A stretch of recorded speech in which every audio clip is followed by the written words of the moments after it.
ಪಾವಗಡ ತಾಲೂಕಿನ ಗೌಡೇಡಿ ಗ್ರಾಮದ ಸುತ್ತಮುತ್ತಲಿನ ಜಮೀನುಗಳನ್ನು ಆಂಧ್ರದ ವ್ಯಕ್ತಿಗಳಿಗೆ ಪರಭಾರ ಮಾಡಲಾಗಿದೆ.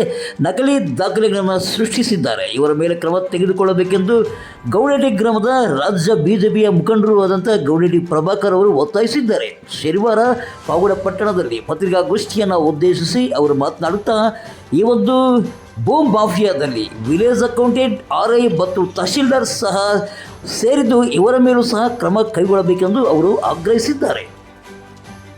ಅಲ್ಲದೆ ಈ ಒಂದು ನಕಲಿ ದಾಖಲೆಗೆ ಗ್ರಾಮಾಂತರ ಬ್ಲಾಕ್ ಕಾಂಗ್ರೆಸ್ ಅಧ್ಯಕ್ಷರು ಸಹ ಸಹಿ ಹಾಕಿದ್ದಾರೆ ಎಂದು ಗಂಭೀರವಾದ ಆರೋಪವನ್ನು ಗೌಡೇಡಿ ಪ್ರಭಾಕರ್ ಮಾಡಿದ್ದಾರೆ. ಸಾಕ್ಷಿ ಆಗ್ತಾನೆ. ಇಲ್ಲಿ ಯಾರೋ P. ರಾಮಾಂಜನಪ್ಪ ಅಂತ ಒಬ್ಬ ಸಾಕ್ಷಿ ಹಾಕೊಂಡು ನೋಡಿ, ಅಂಜನಪ್ಪ ಅಂತ. ಇವನು ಈ ತಾಲೂಕು ಘಟಕದ ಕಾಂಗ್ರೆಸ್ನ ಘಟಕದ ಅಧ್ಯಕ್ಷ. ಆಗಲಕಾಯಿಗೆ ಬೇವಿನಕಾಯಿ ಸಾಕ್ಷಿ. ಆಂಧ್ರ ಪ್ರದೇಶದ ವಂಶವೃಕ್ಷಕ್ಕೆ ಕಾಂಗ್ರೆಸ್ನ ತಾಲೂಕು ಘಟಕದ ಅಧ್ಯಕ್ಷ ಸಾಕ್ಷಿ ಆಗ್ತಾನೆ. ಮಾಡ್ತಕ್ಕಂಥವ್ರಿಗೆ ಸರ್ಕಾರ ಇನಾಮ್ ಲ್ಯಾಂಡ್ ಕೊಟ್ಟಿರುತ್ತೆ. ಅಂದ್ರೆ ಅವನು ಕೃಷಿ ಮಾಡ್ಕೊಂಡು ಅದರಲ್ಲಿ ಆದಾಯ ಪಡ್ಕೋಬೇಕೆ ಬಿಟ್ರೆ ಅದನ್ನ ಖಾತೆ ಮಾಡ್ಕೊಳ್ಳೋಕೆ ಅವಕಾಶ ಇರೋದಿಲ್ಲ. ಇದನ್ನ ಖಾತೆ ಮಾಡಿಸ್ಕೊತಾನೆ ಅವನ ಹೆಸರಿಗೆ. ಇವನು ಖಾತೆ ಮಾಡಿಸ್ಕೊಂಡು ಇವತ್ತು ಮಾರಾಟ ಮಾಡಿದ್ರೆ ಕೋಟಿಗಟ್ಟಲೆಗೆ, ನಾಳೆ ಬಂದು ಪೌರತ್ಯ ಮಾಡೋನು ಯಾರು? ಹಳ್ಳಿಗಳಲ್ಲಿ ಪೌರತ್ಯ ಮಾಡೋರು ಯಾರು? ತೋಟಿ ತಲವಾರಿಕೆ ಮಾಡೋರು ಯಾರು? ಸರ್ಕಾರ ಏನು ಸಂಬಳ ಕೊಡೋದಿಲ್ಲ ಅವ್ರಿಗೆ.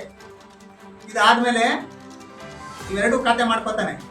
ಇವೆರಡೂ ಖಾತೆ ಆಗೋದ ನಂತರ ನೋಡಿ, ಇದೇ ಕನಕಾಪುರ ಗ್ರಾಮದಲ್ಲಿ ಇನ್ನೊಂದು 4 ಎಕರೆ ಜಮೀನು ನರಸಿಂಹಮೂರ್ತಿ ಬಿನ್ ಸುಬ್ಬಾ ಶಾಸ್ತ್ರಿ ಅಂತ ಇರುತ್ತೆ, ಸುಬ್ರಹ್ಮಣ್ಯ ಶಾಸ್ತ್ರಿ.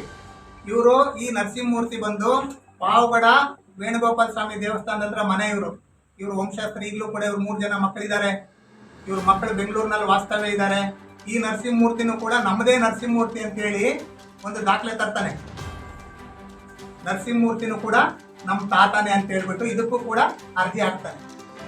ಇದಕ್ಕೆ ಅರ್ಜಿ ಹಾಕ್ಬೇಕಾದ್ರೆ ಏನ್ ಮಾಡ್ತಾನೆ ನೋಡಿ, ಈ ವಂಶವೃಕ್ಷ ನೋಡಿ ಎಷ್ಟು ಜನಕ್ಕೆ ಕೊಟ್ಟಾನ ವಂಶವೃಕ್ಷ. ಇದರಲ್ಲಿ ಇದೇ ನರೇಶ್ ಅನ್ನೋ ವ್ಯಕ್ತಿ, ಇದೇ ಇಂದ್ರಮ್ಮ ಅನ್ನೋ ವ್ಯಕ್ತಿ ಕೊಡ್ತಾಳೆ ನೋಡಿ. ಈ 4 ಎಕರೆಯನ್ನು ಕೂಡ ಕಬ್ಜಾ ಮಾಡೋಕ್ಕೋಸ್ಕರ ಒಂದೊಂದು ಪಾಣಿಗೆ ಒಂದೊಂದು ವಂಶವೃಕ್ಷ ಹಾಕ್ತಾರೆ.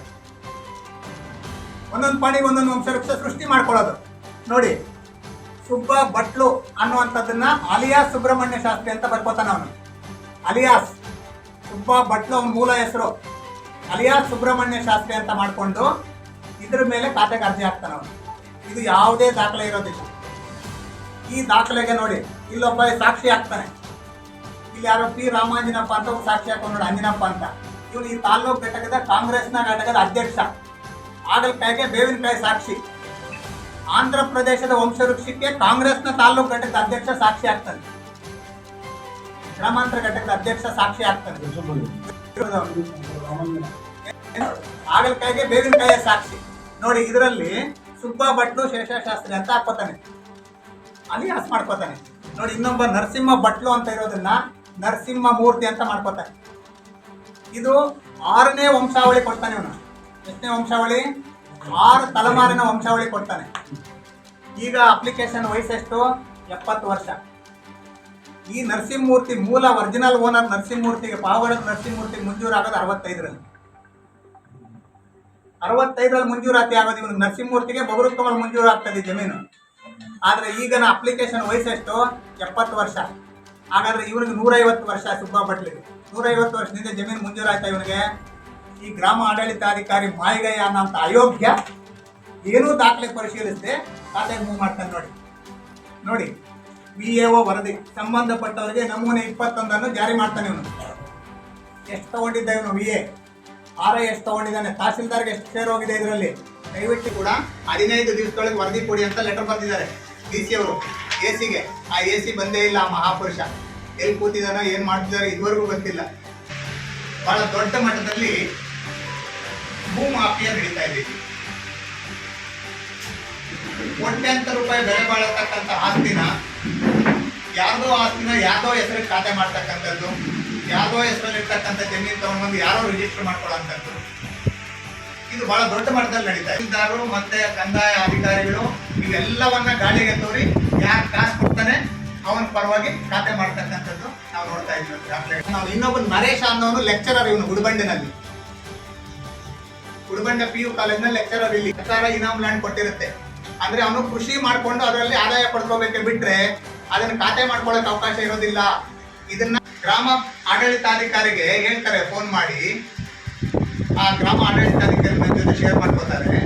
ತಹಶೀಲ್ದಾರ್ ಒತ್ತಡ ಹಾಕಿದ್ರು ನಾನು ಮಾಡ್ಬಿಟ್ಟಿದ್ದೀನಿ ಸರ್ ಅಂತ. ಅಂದ್ರೆ ತಹಶೀಲ್ದಾರ್ ಒತ್ತಡ ಹಾಕಕ್ಕೆ ಏನ್ ಕಾರಣ? ಏನು ಹಣದ ವ್ಯವಹಾರ ನಡೆದಿದ್ಯಾ ಅಥವಾ ಇನ್ನೇನೋ ರಾಜಕೀಯ ಒತ್ತಡ ಇದೆಯಾ? ಅದನ್ನ ತಹಶೀಲ್ದಾರ್ ಸ್ಪಷ್ಟಪಡಿಸ್ಬೇಕು. ಇಲ್ಲಾಂದ್ರೆ ನಾನು ಅಹರ್ನಿಶಿ ಧರಣಿ ಕೂತ್ಕೋತೀನಿ ತಾಲೂಕು ಆಫೀಸ್ ಮುಂದೆಗಡೆ. ಏನ್ ತಿಳ್ಕೊಂಡಿದ್ದಾರೆ ಈ ತಹಶೀಲ್ದಾರ್? ಯಾರ ಆಸ್ತಿ ಯಾರಿಗೆ ಬೇಕಾದ್ರೂ ಹೊಡಿಬೋದು ಅಂತ ತಿಳ್ಕೊಂಡಾನ? This is not Chikkaballapur mister Ravi. ಇದು ಪಾವಗಡ, ಬಡವರಲ್ಲಿ ಬಡವರಿರ್ತಕ್ಕಂಥ ತಾಲೂಕು ಇದು. ನೀನು ಮನಸ್ಸೋ ಇಚ್ಛೆ ನೀನು ಇಷ್ಟ ಬಂದಂಗೆ ಮಾಡ್ಕೊಳ್ಳೋದಕ್ಕೆ ಇದು ನಿನ್ನ ತಂದೆ ಆಸ್ತಿ ಅಲ್ಲ. ಯಾರ ಬಗ್ಗೆನೂ ಯಾರ್ದೋ ಆಸ್ತಿನ ಯಾರ್ದೋ ಖಾತೆ ಮಾಡ್ಲಿಕ್ಕೆ ಯಾವನ್ರಿ ನಿಮ್ಗೆ ಅಧಿಕಾರ ಕೊಟ್ಟಿದ್ದಂತವನು? ಬಡವರ ಆಸ್ತಿನ ಲೂಟಿ ಮಾಡ್ಕೊಳ್ಳೋದಕ್ಕೋಸ್ಕರ ಬಂದಿದ್ದಾರೆ ನೀವು ಇಲ್ಲಿಂದ ಚಿಕ್ಕಬಳ್ಳಾಪುರದಿಂದ. ಇಲ್ಲಿ ಜಾತಿ ಹೆಸರು ಹೇಳ್ಕೊಂಡು ರಾಜಕಾರಣ ಮಾಡ್ತೀರಲ್ರಿ. ರಾಜಕಾರಣ ಮಾಡೋದಾದ್ರೆ ನೀವು ರಾಜೀನಾಮೆ ಕೊಟ್ಟು ಬಾ ಫೀಲ್ಡ್ಗೆ ರಾಜಕೀಯ ಮಾಡು, ನಾನು ಬೇಡ ಅನ್ನೋದಿಲ್ಲ. ಅದು ಬಿಟ್ಬಿಟ್ಟು ನೈಜ ಫಲಾನುಭವಿ ಇರ್ತಕ್ಕಂಥ ಫಲಾನುಭವಿ ಇದ್ರೂ ಕೂಡ, ಅವ್ರ ವಂಶಸ್ಥಿದ್ರು ಕೂಡ ಯಾರೋ ಫೇಕ್ ಆಂಧ್ರ ಪ್ರದೇಶದಿಂದ ತಗೊಂಡು ಬಂದಿರೋ ದಾಖಲೆಗೆ ನೀನು ಖಾತೆ ಮಾಡ್ತೀಯಂದ್ರೆ ಎಷ್ಟು ಧೈರ್ಯ ಇರ್ಬೇಕು ನಿನಗೆ? ಎಷ್ಟು ತಗೊಂಡಿದ್ಯಾ ಹಣ? ಇದನ್ನ ಸ್ಪಷ್ಟೀಕರಣ ಕೊಡಬೇಕು. ನಾನು ನಿನ್ನೆ ಲೋಕಾಯುಕ್ತಕ್ಕೆ ಕೊಟ್ಟಿದ್ದೀನಿ ಕೇಸು. ಮಾನ್ಯ ಜಿಲ್ಲಾಧಿಕಾರಿಗಳಿಗೆ ಕಂದಾಯ ಮಂತ್ರಿಯಿಂದ ಪತ್ರ ಬಂದಿದೆ. ಇದನ್ನ ಸಮಗ್ರ ತನಿಖೆ ಮಾಡಿ 15 ದಿವಸಗಳು ವರದಿ ಕೊಡಬೇಕು ಅಂತ ಕೊಟ್ಟಿದ್ದಾರೆ. ಎಸ್, ಈ ಒಂದು ಗೌಡೇಟಿಯ ಪ್ರಭಾಕರ್ ಅವರ ಆರೋಪಕ್ಕೆ ಯಾವ ರೀತಿಯಾಗಿ ಕೌಂಟರ್ ಕೊಡ್ತಾರೆ ತಹಶೀಲ್ದಾರ್ ಮತ್ತು ಕಂದಾಯ ಇಲಾಖೆ ಅಧಿಕಾರಿಗಳು ಅನ್ನೋದನ್ನು ನಾವು ಕಾದು ನೋಡಬೇಕಾಗಿದೆ. ಒಟ್ಟಿನಲ್ಲಿ ಈ ಎಲ್ಲ ದಾಖಲೆಗಳನ್ನು ಗೌಡೇಟಿ ಪ್ರಭಾಕರ್ ಅವರು ಪ್ರದರ್ಶನ ಮಾಡಿದಾಗ ನಮಗಂತೂ ಗೊತ್ತಾಗಿದ್ದು, ಹೌದು, ಪಾವಗಡದಲ್ಲಿ ಬೃಹತ್ ಮಟ್ಟದ ಭೂಮಾಫಿಯಾ ಜಾಲ ಇದೆ ಅನ್ನೋದು ಖಚಿತವಾಯಿತು. ಪಾವಗಡ ತಾಲೂಕಿನ ತಾಜಾ ಸುದ್ದಿಗಳಿಗಾಗಿ ನಮ್ಮ ಚಾನಲನ್ನು ಪಾವಗಡ ಪವರ್ ನ್ಯೂಸ್ ಎಂದು ಟೈಪ್ ಮಾಡಿ, ಸಬ್ಸ್ಕ್ರೈಬ್ ಮಾಡಿ, ಜಾರಿಗೆ ನೋಡಿ, ಪ್ರೋತ್ಸಾಹಿಸಿ, ಬೆಂಬಲಿಸಿ, ಲೈಕ್ ಮಾಡಿ, ಶೇರ್ ಮಾಡಿ. ನಾನು ನಿಮ್ಮ ಸತ್ಯ ಲೋಕೇಶ್, ಸಂಪಾದಕರು ಪಾವಗಡ ಪವರ್ ನ್ಯೂಸ್.